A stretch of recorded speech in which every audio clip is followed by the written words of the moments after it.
Mel, how are you? Good. How are you? I'm doing fantastic. Thank you so much for asking. So I guess we're going to do some learning today, huh? Okay. Yeah. So, all right, guys, let's get to it since we have very limited time and a lot of material to cover. So we'll go from, I don't have these pages numbered, but we'll go to the first page, right? So let me introduce myself. My name is Christina Kim. I started real estate in 2002. Was in the market, my first shift and pivot was in the 2008 crash. Um, I stopped in 2009 for a few years. I came back into the industry, and when I came back about 6-7 years ago, I became a buyer's agent actually for one of the people here, and helped me to refine my buying agent skills, I guess, buyer's agent skills. So I am pretty familiar. I do work extensively with buyers still to this day. So hopefully I can give you guys some information that'll be helpful for your career, okay? So we'll go from that. Okay, so we'll start on page, again, these page numbers were actually taken off. So what a successful agent do every day? Yes. So the goal of our time together is to learn how to prepare and deliver buyer presentation to get signed buyer representation agreements. Being very straight, we don't always get it's not easy to get the buyer's representation contract signed, to be honest. It's maybe even a little bit more of a challenge than a listing contract, because with the listing contract, you have to have a definitive agent that is selling your home, whereas a buyer's agent, they can float around. They have so many opportunities and so many people coming at them in so many directions. So it's really easy to not get that commitment or lose that commitment from your client. And that's what we're trying to train you to not deal with, okay? And to get that equal amount of commitment from them. Why is it important to get a signed buyer representation agreement before working with the buyer? Do you guys know? Does anyone know what the importance of this agreement is? So they won't go along with another agent. Absolutely. Basically, to be committed to you. Correct. Exactly. It's so that you have an equal commitment from your client as you commit to them on your role as their representation. Okay. So, what are the goals of the buyer consultation appointment? Pre-approval, right? The buyer consultation is an opportunity to establish long-term relationship with the buyer. During the appointment, your goals are to discover the wants and needs and values of the buyer, deliver your value proposition that set expectations of how you will work with the buyer to find their dream home, and close with a signed buyer representation agreement. This is what this whole first consultation should be about, okay? What you need to do to prepare for a meeting that will accomplish all three of these goals. What do you think you need to allow participants? Okay. So what do you think you need to accomplish all three goals?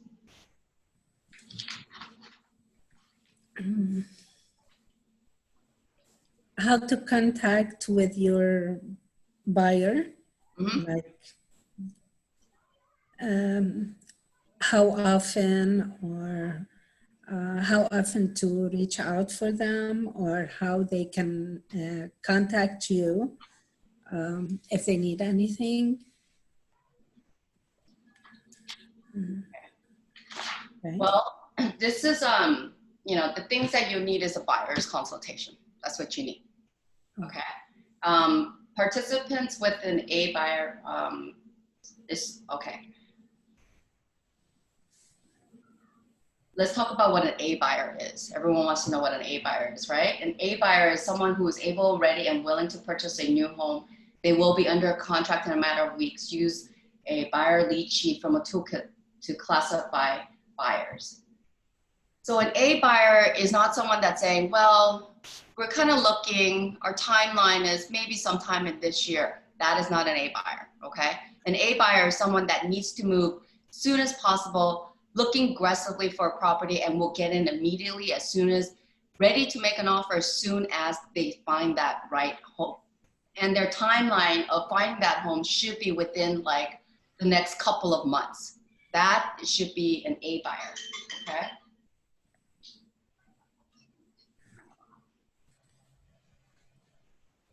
Okay, once you have an A buyer, it is time to close for an appointment. At this time, you will also add to and update your opportunity and command database. The safe option is to schedule a buyer consultation in your office or conference room in your market center.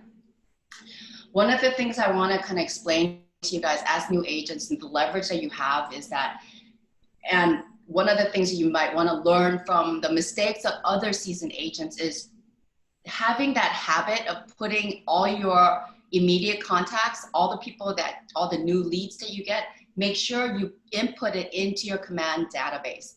The more you have that habit of doing that, you're not going to be sitting there like me or like some of the other agents trying to clean up your database, trying to go over and have like 1,600 contact leads, but you have to go through them and filter them and tag them and all of that stuff. So what you want to do is you really want to be able to initiate that as you're going. And as a new agent, you have that different leverage. So I really want to iterate that on you guys, okay?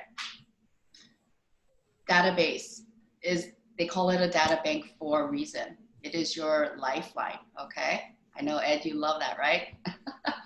The goal of the buyer consultation appointment is a signed buyer agreement. Setting the tone for closing the buyer agreement begins with the invitation to meet for the buyer consultation. Turn to page 14 in the Elemental script book. Does everybody have that, the Elementals script book? Mm-hmm. Okay, hold on a second. So bear with me here. I'm going to do this. Share screen. Yeah, I could do that too. Give me 1 second here.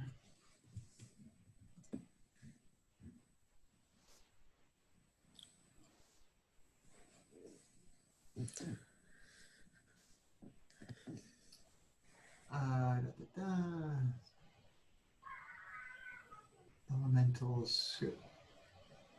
Okay, so in the toolkit, there are 2 script books, one from Spark and one from Elementals. Ignite has 2 parts now, right? We have Spark, the first 8 classes, and then Elementals, the last 8 classes.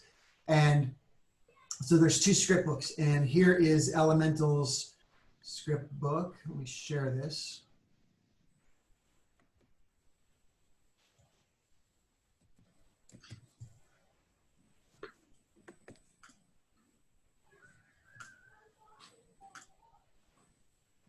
So I definitely recommend that all of you download the full toolkit of, and there's like 20 files that are in there. There's a bunch of great stuff. Okay, so we're going to page 14. Where are we at? Where's this? There we go, 14. Closing for the agreement exclusivity. So there we go. Here, this is the script we're talking about.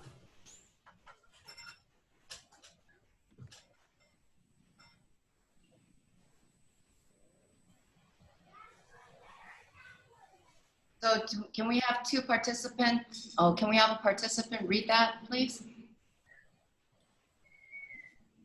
No one is going to raise their hands? Okay, I'm going to call on someone then. Sorry, I haven't. Okay.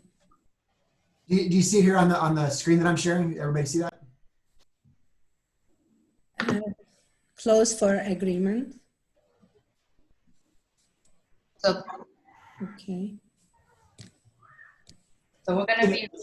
Should we have someone go through here and use ask for the business followed by closing for the BRE? We'll go with script number 1. So let's try this out. We'll do this first part here and then the close number 1. So Christina needs a volunteer. Who's? Can you make it a little bigger? I can try. Let me see. Okay. Because I didn't get it. Okay, that's fine.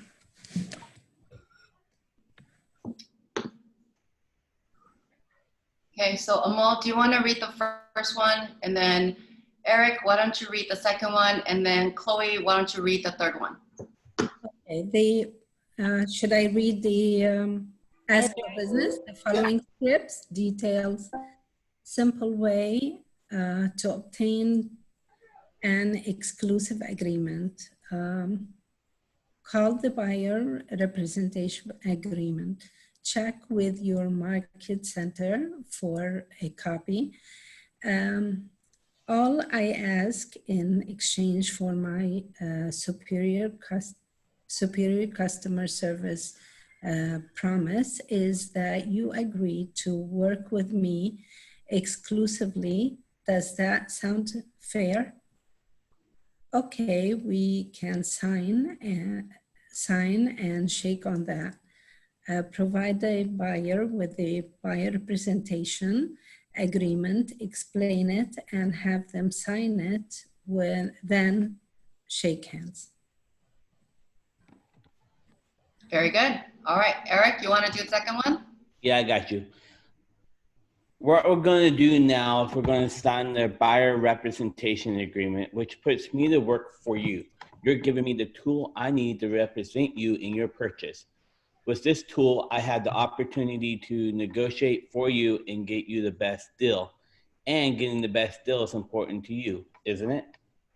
Perfect. Then let's do the right thing. Sign the buyer representation agreement and put me to work for you. Great. Okay, Chloe. Okay. Can you see how it would benefit you to have a professional looking out for your best interest as you search for the best home and negotiate to get the best deal? Great. This form allows me to represent you and look out for your best interest. Here's how we take care of that. You just need to okay this agreement right here. Great. So those are 3 different tactics and 3 different approaches on how you can close on that buyer representation agreement. Does anyone have any questions? No. And I will say, as you guys know, we're going to start doing script practices after the morning meeting. So we're going to do another round of script practice tomorrow at 9:30, and we'll go over this tomorrow at 9:30. So we'll get a chance to work on this some more then. Okay, great. So one of the things I want to help get you guys to understand and also is this. Having the buyer agreement, it allows you to have confidence with having the commitment from that buyer. Now you can send them open houses or view property online, openly discuss the properties viewed or interested, even if it wasn't presented by you. That is the, I guess that's the confidence that you will gain from that and the comfort level that you also retain from that as well. Your value is not more than just, it's not more than just finding a property. You have to explain to them what the real value you hold is. The ability to advise on the value of the home, the neighborhood, assessing the actual condition of your property initially, your ability to negotiate the deal for a successful acceptance of offer. Your next value you bring is the step-by-step guidance you provide through the transaction process, from inspections to needed vendors, from contractors, security companies, home insurance agents, and obviously home loan agents as well. The final value is the ability to close escrow smoothly and get your clients into the right home. These are the steps of value that you're bringing to your clients, not just identifying or bringing them MLS listings, okay? So you have to express that to them. One of the things that,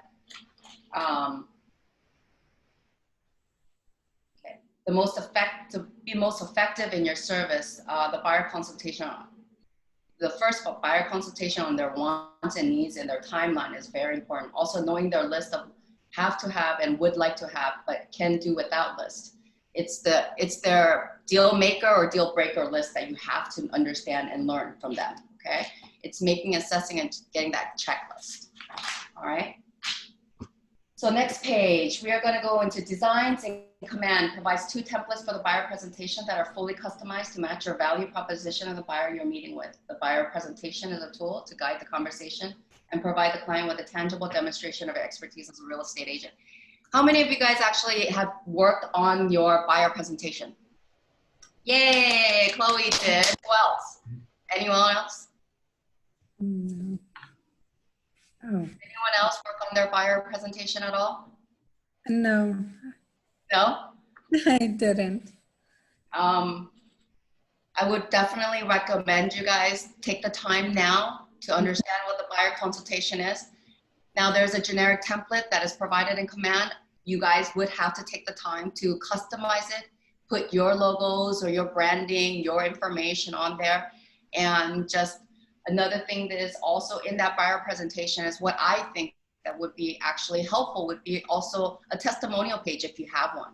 You know, if you have a couple of deals, if you've gotten your clients to have given you some some testimonials, reviews on your experience, I think that is absolute leverage. We all rely on other people's reviews.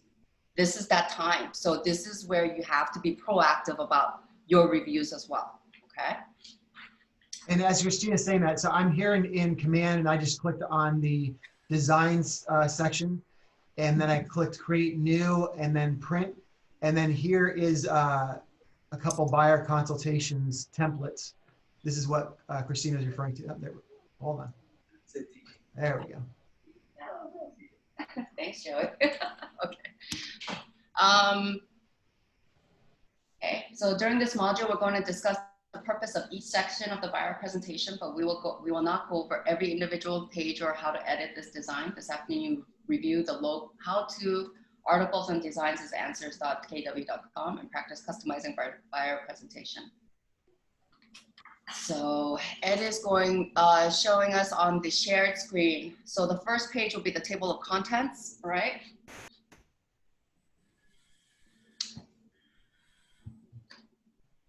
Hold on a second here. Let me go back. It's funny because when I do this while sharing my screen on Zoom, there's a bit of lag, so bear with me here. Ed, is this your custom one or is this the generic one? No, this is the generic one. Do you have a custom one that you can? I don't. I mean, I have one, but I don't have one that I can share on this screen right now. I just have the generic one that we can go through. Okay. The two templates, and I'll use the modern one since. Okay. There we go. Yeah, that's the one that they gave as a sample. So we're going to the buyer consultation and then table of content.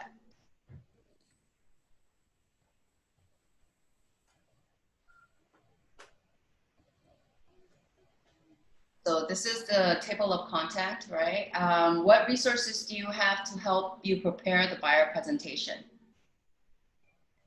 Guys, what materials do you feel that you need, that you can use to help build out your resources to build out your buyer consultation? Do you guys know? Market center? Yes. Market, Yes. Market center. market center, like about the area. MLS, you know, if you're on the 9 o'clock morning call, Ed goes over the stats with us on a weekly basis. So that is also a definite reliable source for you to retrieve some of these numbers and data for your clients, and using the buyer lead sheet as well, okay? As we go over each section, we'll discuss the resources you will need to customize the presentation. Remember to change the table of contents to reflect content changes that if you add, remove, or reorder sections. So you're gonna have to understand that a buyer consultation, although how generic it may become, it's very customized to that individual client. And learning how to cater each individual presentation is also gonna be an ability that you will need to have, and that ability to identify that is gonna give you that leverage as well, okay? You have to be able to really listen to what your clients, what their motivation is, but what is really important, and trying to read between the lines, you know, because sometimes buyers don't really know what they want either, a lot of times. And when you're dealing with first-time buyers, you're in a field where it's like, you are the only true guidance that they will get. So, you know, just know that they may be totally scattered, and you have to give them focus and make sure that you're guiding them in the right direction that they ultimately want to be in, okay? So, Christina, do you want me to click on some of these pages, or you want to skip that? You tell me. so let's talk about the second page, their dream home, our content, right? This is probably where it starts the most. And this is probably the most important part of your buyer's consultation. It is about learning what their wants and needs and timeline is. This is going to give you a good idea of how aggressively you need to be working and you know, just understanding what their expectations are, okay? Make sure to take notes. Make sure you have a checklist if you need help, and make sure that you ask all the questions at this time, okay? I actually made, one of the things that I learned to do this year was I made a buyer's consultation checklist. And there's generic checklists, but obviously every agent has their own way of doing things. And so I made a very customized buyer's consultation checklist for me. And I would definitely recommend you guys all do that. And just every step of the way, be elaborate, detailed as you can. This will also be implemented in your command for opportunities on your task as well. This will be something that you'll utilize. And if you ever were to grow a team, this is something that you would pass on to people that are going to be beneath you as well. Okay, so this is something that, and not just for your buyer's agents that come onto your team later on down the line, but also for your EAs, all your assistants, right? They're going to need to know exactly how you work. So you want to customize this to you, okay? And what you feel comfortable. So next page is build your preference profile. Oh, this is, okay. So this is also part of their wants, needs, and all of that stuff. This is going to also help you to understand how your clients like to communicate. Now, I have clients that are of older generation that's not tech savvy. They're not tech savvy. I have to call them and meet them and get hard signatures. I've got clients like that, and I understand that. But I also have young clients that are extremely savvier, tech savvier than I am. And then they'll request, they communicate better through emails or texts, and they have scheduled times and preferences that you have to establish in the beginning so that you have good chain of communication, okay? And especially if they're expecting calls in the morning and you're only making calls in the evening, you really want to establish that so you know that you're doing everything you can to show that you're being very responsible and caring towards their needs, okay? During the buyer consultation, you should be taking notes. Taking notes not only captures the information for you, but also demonstrates to the buyers that what you're saying is really important to you. After the appointment, you should update the buyer's contact information on command to include their preferred method of contact. You can create a custom field to track additional preferences, such as preferred time of day or contact. Use tags to help organize your buyers by preference. Tagging is your best friend on contact, okay? Do it now, do it in the beginning. Otherwise, you're going to be drowning in it and you're going to be always playing catch up on your database, okay? So in order for you to maximize on the email drips, the social campaigns, all of that stuff has to be because you have a healthy database contact. Even if you have an email and just a phone number, I believe you get up to like 68%. They say a minimum you should be at a 50% help rate for your contacts. So I would recommend, if you even have just two, it's like 64% or something like that, okay? So make sure, and those are the two major things that you wanna really focus on, getting their email and getting their phone numbers. Okay, so we've got the next page, your home wish list. So I'm gonna take a minute here and ask, any questions right now so far on what we've covered?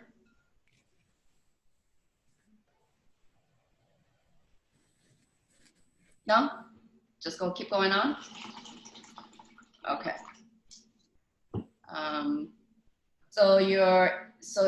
This is where you're going to understand your client's criteria, what they're looking for, right? So use the home list, wish list section to ask the buyers about their ideal home. You should customize these questions based on your market information you have already obtained from the buyer lead sheet. For instance, if they're looking in a specific location, you know, if you already know what price point that they're already looking for, if you know that this is for their family, Let's say a young family with kids, or is it for seniors who are downsizing? If you have at least that brief information, you're going to understand what market you're going to be going into. So that's going to give you a little bit of a heads up when you're going for that buyer's consultation. Okay. The first 4 questions with the participant. Okay, have participants get into groups of 2. So we're not going to do the group thing, right, Ed?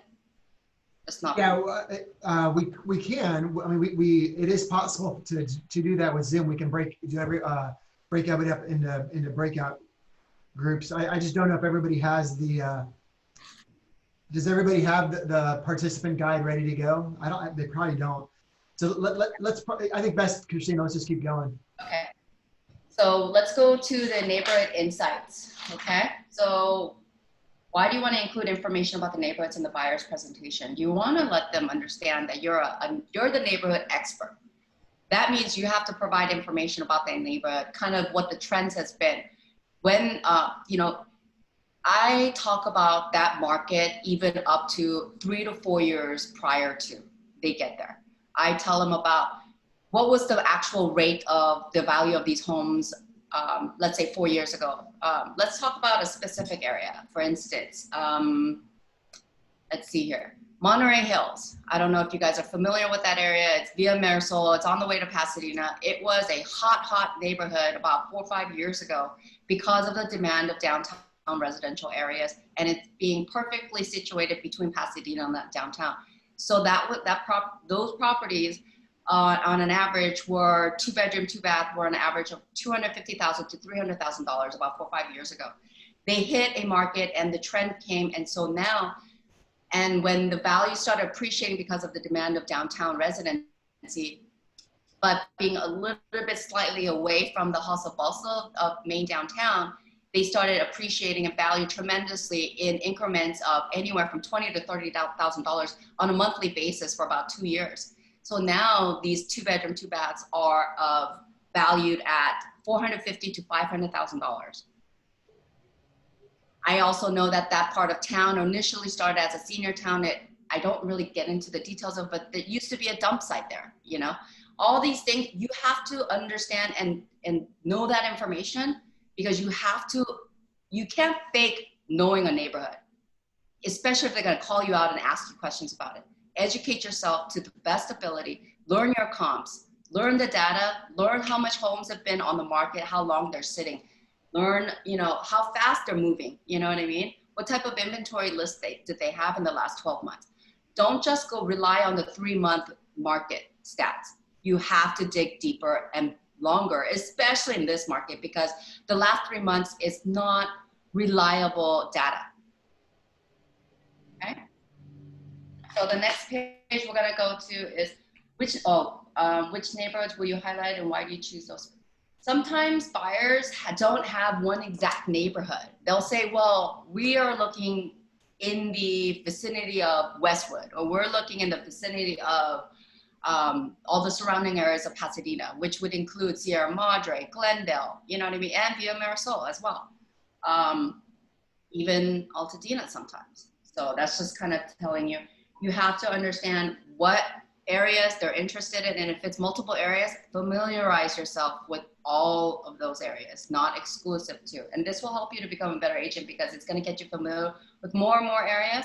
It gives you more and more opportunities and options as well. If you're limited to one specific farm, that's all the clients that you're going to be able to deal with. But if you're expanding your knowledge to all different farms, if someone comes up to you and says, hey, what's going on with this area? Then you'll know what to say.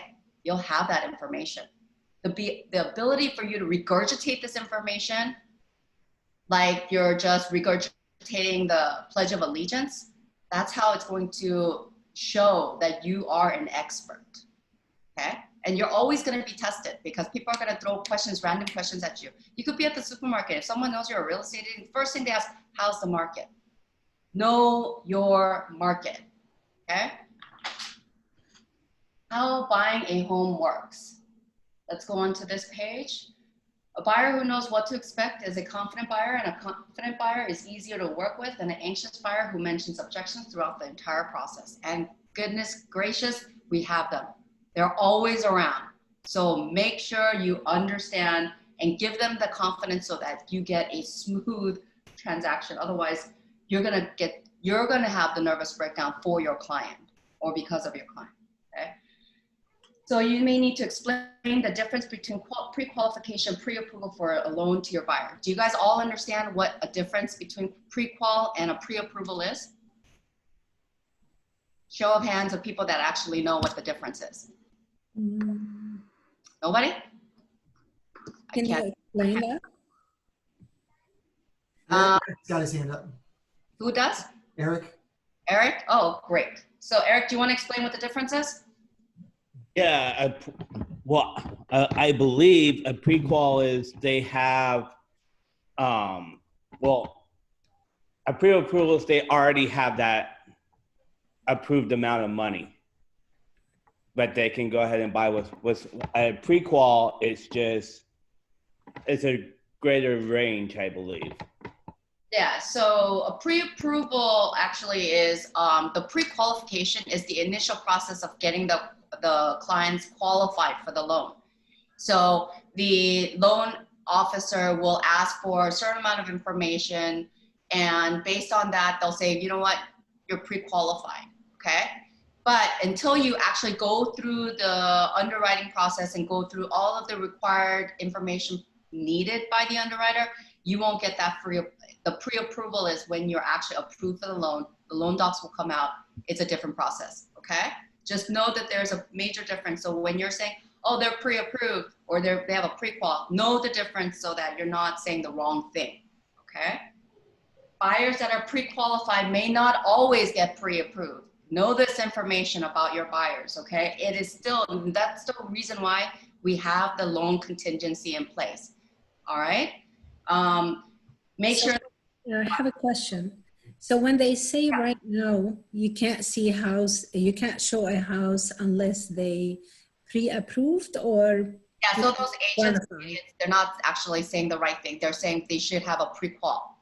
Pre-qual, okay. Yeah. Okay, meaning that they've been given the approval by the lender to go out and shop and look for property and submit an offer, and then they'll still have to go through the loan process of it all. But they're in a position where at least the loan looks healthy enough and more probable than anyone else that doesn't have. They didn't go through the procedure of pre-approved for the loan. It's just pre-qualified. Correct, absolutely, okay? So for instance, there was an escrow. We're actually bidding for that property. The escrow fell apart and I asked the agent what happened. What happened was, which this happened to me before too, but the client released contingency because he was pre-approved. And right before they gave the final approval for the loan docs, the underwriter went through the file one more time and caught a red flag of a new purchase. Well, the buyer decided to go out and buy a Harley Davidson right before his closing. What happened? Loan to debt ratio changed. So another thing happened, the loan was not approved. And they had released contingencies on the loan. So what happened was, thank goodness that the seller was gracious enough to let him out of the deal with only a $5,000 penalty of his EMD. But I'll tell you, that $5,000 was still painful for that buyer, you know? No one wants to give up money on a house they didn't get, right? Definitely. That's just letting you know. I had another client who decided to buy a car right before closing, and we were a week away from closing, so he thought it was fine. Make sure you educate your buyers and make sure that they understand they cannot, absolutely not buy anything big that is going to be recorded as a debt in the process of escrow. If you learn nothing from this class, take that to heart. That is what will break your escrow in the middle of the 11th hour, okay? So let's go on to affiliated business. This is if you guys are actually presenting Kelly Mortgage as an option to your buyer consult, right? Because it is an affiliated company with us, a business with us. So remember, if you guys decide to offer that, make sure you implement this page as well.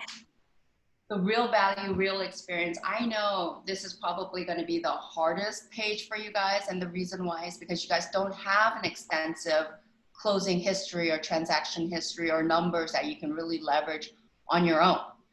But just understand, you have the opportunity to leverage not just your numbers, but the entire market center, your market center, your office here. So if you wanted to say, if you wanted to put these, obviously you can't put 15 years in business, right? If you've just started in the industry, but you can just say that, you know, like some of these closings numbers, client numbers, these things, you can just leverage your office or leverage your team. I did that in the beginning. I leveraged my team, you know, and I did not differentiate or separate myself from those numbers. And if you have that confidence, they won't either, okay?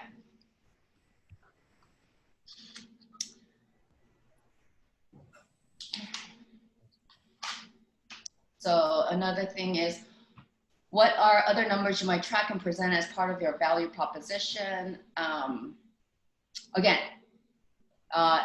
one of the things that they talk about, this section of the buyer represent also contains testimonials. Agents should work to get testimonials from buyers and sellers until they have testimonial. Agents can remove the testimonial page. I'm going to tell you, even if you haven't closed, if you have someone that's going to give you some testimonials, put it in there. Use those testimonials, even if it's from your spheres of influence, you know what I mean, from your network. Use that testimonial page until you can actually plug in real closing testimonials. But that makes an impression. If they feel that, if they're reading other people's experience and they are reiterating their positive experience, you want to exploit that. You want them to know about it, okay? So for you guys as new agents, I would recommend that you guys have a real estate Facebook page that you're proactive on. I have two Facebook pages. I have a personal page and I have a business page. Those pages are linked together. I don't, on my business page, I just do business related items. And then on my personal, I do both. I do my business related, plus I do my personal as well. And the personal is good because it gets people to relate to you on a human level while you're also advertising and marketing and branding yourself as a professional, okay? So it does give you that leverage. And people do like to work with people that have some humanism in them, you know what I mean? Something that they can relate to, like a weekend trip or some fun activity or some quirky craft that you did. People will definitely relate to all of that stuff, okay? Hey, Christina, I just want to call out a couple other things that people on this call may not be aware of. A couple other stats that are often overlooked is that in Los Angeles, Keller Williams, we do more market share than any other company. That most people do not realize that we're the number one brand in Los Angeles, often overlooked. And for luxury, people always say, oh, well, Keller Williams isn't a luxury brand. We do more luxury sales in America than anyone. I believe, now I got to go back and make sure that's right, but I believe we do more than other companies combined as far as luxuries go over a certain whatever price point. We do more luxury in America than any other company. So two stats that are often overlooked there. So those are the stats you guys have to know. Know the stats of your market center, know the stats of your office, and know this and leverage on those stats. Okay, if you don't have your own stats, okay? Back to the, as far as the testimonials is concerned, I would recommend that every time you interact with someone and you have a transaction, be it, even if it's a lease, I make everybody write me a testimonial. That is one of the things that I enforce on my clients towards the tail of my closings. When we're about a week's out, when we're wrapping things up, when we're going over these things and the excitement is definitely in there and the clients are being super happy about getting into their new home, this is the time you ask them as a courtesy, hey, now that we're towards the end, I'd like you guys to do me a couple of things as a favor. And then they'll ask, sure, of course, what are those things? And you ask for one is, can you please write me a testimonial, a review on your experience with working with me? My business heavily relies on these referrals. And in order for me to get validated, those reviews mean tremendously in my business. Make sure you get that information conveyed to them. And the second thing that you ask for is, this is the time also to ask for, is referrals. When you're going towards the closing of it, ask for those reviews and it gets into an automatic conversation about, because my business is so reliant on referrals, I am going to ask you to give me referrals, and please to refer, if you think of anyone that may need my services, don't hesitate. I would love to take extra care of the people that you care about. Okay? And you can even use that line. I won't even copyright it. All right. Prior to meeting with the buyer, you should print a color copy of the customized buyer presentation to give to your buyer. You should have a system for taking notes on the buyer's answers to the questions in the buyer presentation. And then we go on to the scripts. Okay. So that's exactly what I'm saying is customize your buyer presentation. Obviously, you can send it over to them via email, and then it would be good for them to take a look at it briefly before you go over it with them when you meet them, and then you can kind of go over it, guide them step by step. I know that there's a lot of consultation being done through Zoom, so that's another way to do that as well. If you pre-send it to them, then you can kind of go through that with them, even in the shared screen. Let's go to role model. Welcome to the buyer presentation. The effective delivery of a buyer presentation begins with welcoming a buyer and setting the expectations for the appointment. So let me pull up the script again. Page 14, where are we at?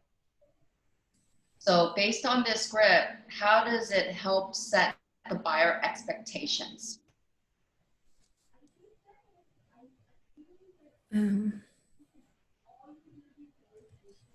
So the buyer expect follow up with you, do what you need to, what you promised them to do, and listen to them exactly what they want. And when you find the thing they like or the right home, send it to them right away, follow up. Yeah, absolutely. So what it's going to do, the script is going to help you to spend time on your office discussing their wants and needs prior to looking at the homes. It's assessing their checklist. Understanding their checklist, mastering that checklist is going to eliminate wasted time. And that's what we're all trying to avoid, wasted time. Okay. The most effective in your service, to be most effective in your service, the first buyer consultation on their needs and wants and their timeline is very important. Also understanding their list of what they want, what their priorities are, and assessing the checklist. Yeah, that's how I wrote that down. Okay. Christina, you want to have someone read off the script here from the setting the appointment? Yes. So it's this one here. It says buyer referral willing to talk with you. Perfect. So let's see here. Let's see here. Duran, can you read that, please? Yes, it says, I'd like to invite you to come into the office so we can discuss what you're looking for in your next home and use my MLS to review properties. This way we can search for homes and fit your criteria. When we meet at my office, we can work together to make the most of your time. I can use the tools I have to find the best matches for you and check for any contingencies and other details that would not be apparent from a property visit alone. Are weekends and weekdays better? Are weekends or weekdays better for you? Great. Okay. Julia, let's have you participate. Why don't you read the second one? Okay. Thank you for letting me help you. My goal is to give you a 10+ customer experience. To do that, I'd like to get a clear idea on what you are looking for in your new home. So, with your permission, I'd like to spend the next 20 to 30 minutes exploring what the right home for you would be like. We'll call this your 10+ home. With your permission, I'd like to write notes as we go along so I remember everything that's important to you. It may seem like a lot, but I'd rather ask you 500 questions now and show you the right 5 homes than ask you 5 questions and waste your time showing you the wrong 500 homes. Does that work for you? That is absolutely key right there. I love that second part right there. This little nugget here about it may seem like a lot, but I'd rather ask you 500 questions. That's a great nugget. I agree. I mean, that is why I would recommend ask all the questions in your buyer consult. Don't think you're going to wing it as you're going along, because it may take you double time to get to where you can be by just asking the questions ahead of time. Okay. So what is the questions that should I ask? So it's that buyer checklist, right? So you're going to ask them questions about what type of home, you know, they're looking for as far as size is concerned, why they need that bedroom count. Understand the reasoning behind what they're choosing is also going to help you to understand how much of a priority it is and what they may be able to compromise on and what they will not compromise on. That's what you have to assess in that checklist. So that you have to also understand, do they want a yard? How big of a yard? Is a pool a breaker or a deal maker for them? Do they have to have the traditional primary bedroom, right? Are they looking for certain things as far as, are they looking for a multifamily? You know, all that stuff is when you're gonna learn in your buyer consult. What is of their priority and importance? Some people may say, you know what, we don't care for your, I've got a young couple that don't care for a yard because they don't want to maintain it, but they want to live in a house because they don't want to live in a multi. They don't want to deal with HOA. So that stuff. But then I got another couple that is looking for more yard than house. They're willing to accept. So everyone's got their definite 1, 2, 3s that they have to have. And then they've got their 4, 5, 6 that they could have, but they don't have to have. That is the checklist that you want to establish in your buyer consult, okay?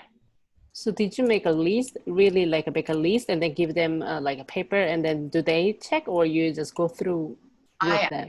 I asked so no, I don't give them a checklist. What it is during that buyer consult, you're talking to them. And so you're asking them these questions. It's like, as an example, you're a buyer. Chloe, I want to ask you, what is your ideal home that you're looking for? How many bedrooms are you looking? How many baths do you need to have? You're going to say, I need a 3-bedroom, but I have to have a minimum of 2 baths. You're going to understand and say, may I ask your reason for that adamant 2 bath? Because I know there are homes out there that may be 4-bedroom, but they have 1 bath because they're a little bit older built homes. Would you be willing to get into a home if there's opportunity to expand and build in that 2nd bedroom bath? Or does it have to come with that bath? That's the stuff that you want to establish, the details. Okay. So the things that you ask a buyer about what they want in a home, it's pretty standard. How many bedrooms, how many bathrooms, what kind of type of home do they want, right? Do they want a yard? You know, do they need a pool? Do they need to be near a certain location? Do they need to be near metro? Do they need to be in a certain school district? That stuff is going to be all applicable based on and obviously customized to that individual. If you've got a client who's not married, single, and doesn't have any kids, some of those questions are not applicable. But you also want to let them know, hey, are these things important to you for the future? You still want them to understand that you are watching out for their long run and for a positive investment. That's what you're there for, okay? And that's the value you bring to them. Your constant care that you're going to give to your clients and your constant concern of putting them in the right home. That's what you have to continuously convey to them, that those things are of priority to you. Okay? So all of this, buyer presentation agreement is a legal document that formalizes your working relationship with the buyer, detailing the services you provide and the duration of the relationship. This agreement protects you from spending valuable time with the buyer who ultimately uses another agent to purchase a home. This agreement, although it's not something that is as easily and often practiced as a listing agreement, the importance of this is to solidify the commitment to each other. And that's one thing you want to establish with the buyers. Buyers sometimes can unintentionally get emotional when seeing a home, and they may not be with you and get caught up thinking they could lose the home unless they go with the listing agent. This happens more often than we would ever like it to happen, but it does. And this is a good conversation to have to your value, because the listing agent's first priority and first contractor job is what? Listing seller. Yep.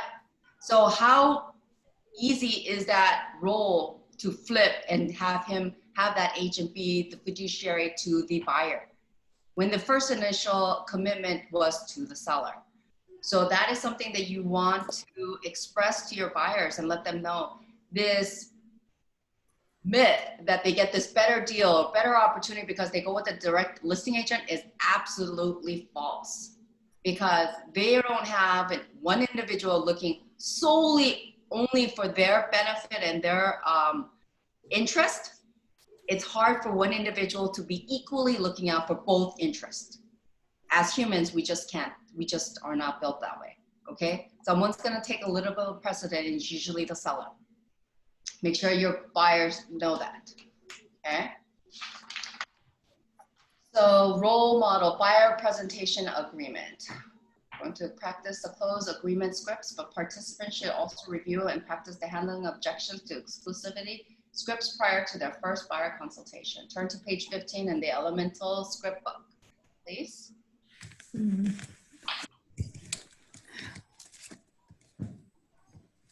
Well,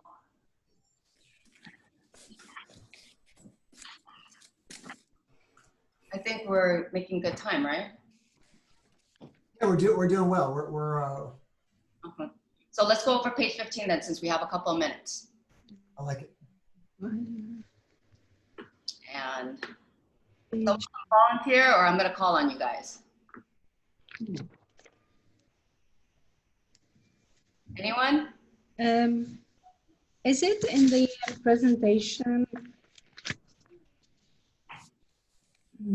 Let's see. Page 15.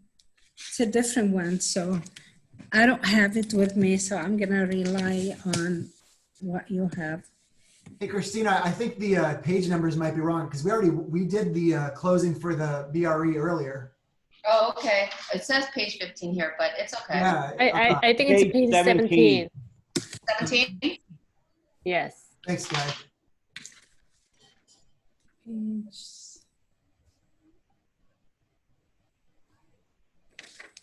Oh, there we go. Yeah, this is great. Oh, this is a cool one to go over when we do scripts tomorrow too.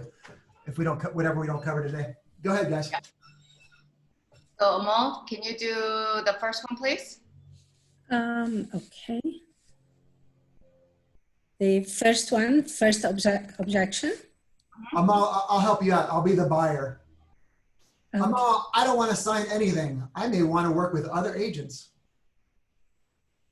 Where are you reading? I'm sorry. On the screen, Object one. it's objection one. Oh, okay. Objection one. When you engage me as your real estate representative and sign the buyer representation agreement with me, I am contractually obligated to share my information about the seller's situation that I find out. For example, it is a divorce, relocation, or estate sale. Without the agreement in place, I am actually a sub-agent to the seller. Hey, Amal, let's stop there because we don't do sub-agency in California, right? We don't have sub-agency. Oh, okay. Here. Yeah, that was an East Coast thing. So yeah, you would just stop there and say, hey, by signing this means that I'll be able to disclose anything I know about the seller with you, all those kind of things. Oh, okay. So that means that I do not represent you. Yeah, you can continue that. Yeah, that's fine. Yeah. Okay, let's, and cannot share that information with you. I want you to be your advocate, not theirs. Let's do the right thing and sign the buyer representation agreement today. Perfect. Should I do objection 2? Huh? Sure. Should I read the other objection? Yeah. I understand completely. Hold on a second. So the objection is what if I change my mind during this 30-day period? Okay, I understand completely. think of this agreement as a form of going steady and not marriage. If you decide at any time that you do not want to go steady anymore, we can just break up. There is no need for a divorce, and you can break up with me if not meeting your expectation. If you feel comfortable with that, you can just okay the agreement with your initial. Okay, so unfortunately, this one also does not apply by default in California, because in California, the BRE is binding and there's no opt-out clause in the BRE in California, which by the way is unusual. Most states, as you can see, most states, the buyer can quit. They can, just like they can quit before the term, before the expiration date. I will tell you that I am unusual because I've gotten used to it, and I like my buyers being able to quit if they want to. I feel like it makes it easier to close on the BRE. So I have an addendum that I put on my BRE that gives my buyers the right to fire me at any time before we open up an escrow. So I do that. You may not do that, but that's what I do. And it works really well for me, but I just wanted to chime in there that this script would not work by default in California because it does lock them in. That's why our contracts are very serious. And you guys should definitely take them seriously. Listing contracts, buyer contracts, they are still very applicated, an agreement. I was actually told recently by someone that, they were holding an open house. So they met some clients, they were going to make an offer on another property, and then found out later on that these clients were actually already signed a buyer agreement, right? We went over this, Ed, right? And yeah. Unfortunately, they didn't know what they were signing, but the fact of the matter is it was applicable because they signed something, Yeah. So be very careful in making sure that your clients understand what they're signing and making sure that they are in agreement to signing that and making sure they're comfortable with signing that, okay? And sometimes, hey, if you don't get that buyer consult signed that day, don't give up. As you're working with them, and if they say, you know what, at this time, I don't really feel comfortable with it, ask the reasons why. And if you feel like there are valid reasons, you give it a little bit of a test run and you get to know them a little bit better, and maybe reinforce that commitment later on down the line, a week or a month later when you're proactive, a lot more proactive with them, and that conversation is a little easier to have. But continue to reiterate that commitment from them. Make sure you get that, hopefully in writing, but if you can't, you know that you have to continuously express to them why that's important to the both of you, okay?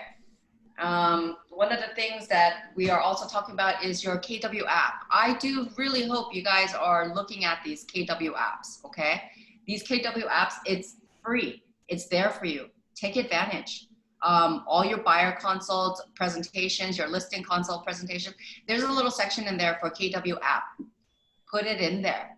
Learn to master this, okay? And the thing that I'm gonna tell you guys have the leverage over all these high seasoned agents, high profile agents, our top 10s.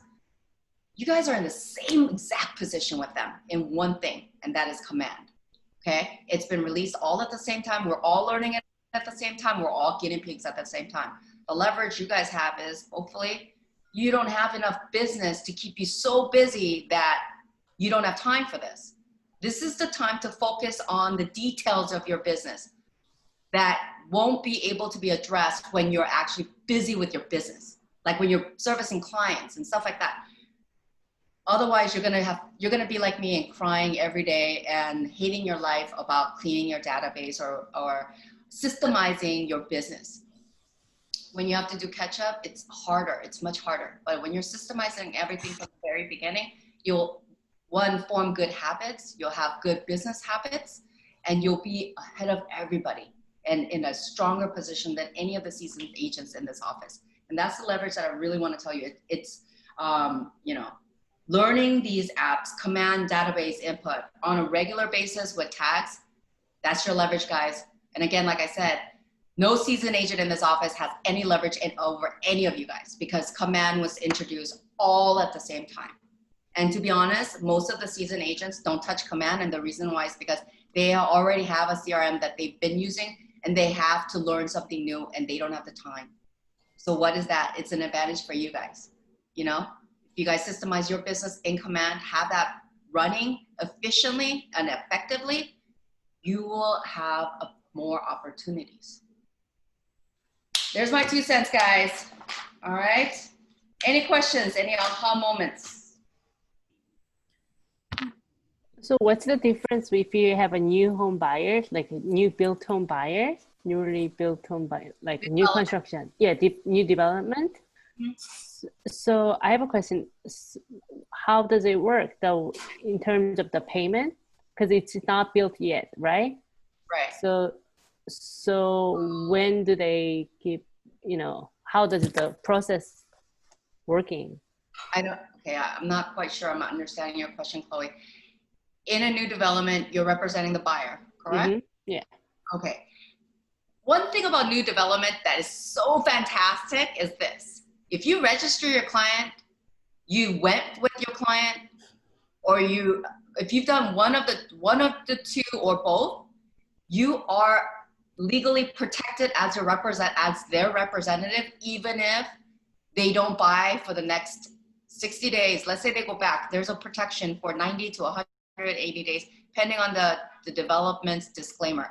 Learn those disclaimers and learn how you're protected. And once you register your clients as a new buyer for that development, you're protected. You have already established a buyer representation commitment without even the buyer knowing about it. Okay, because that's how new development is. You have to register your client on the first initial visit in order to be actually validated for that deal. Now, obviously, when you do new development and you go through the process of actually, you know, making that deal, negotiating the deal, it's a total different field from what a resale is. Mm-hmm. So if you want to know all the details of new development negotiations and all that stuff, call me offline and I'll give you all the details and what you need to be asking for. Because the reason why I do so well, and I also even have retail banks calling me to ask me to help them with their new development clients, is because new development clients, they think they can go into the listing office and just commit with the listing sales office.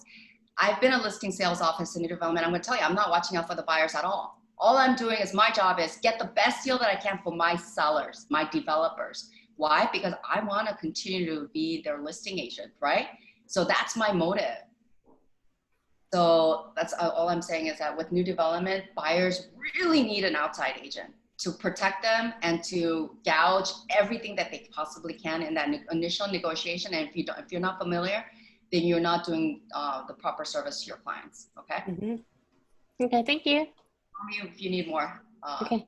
specifics. All right. All right, guys. Ed, did we cover everything?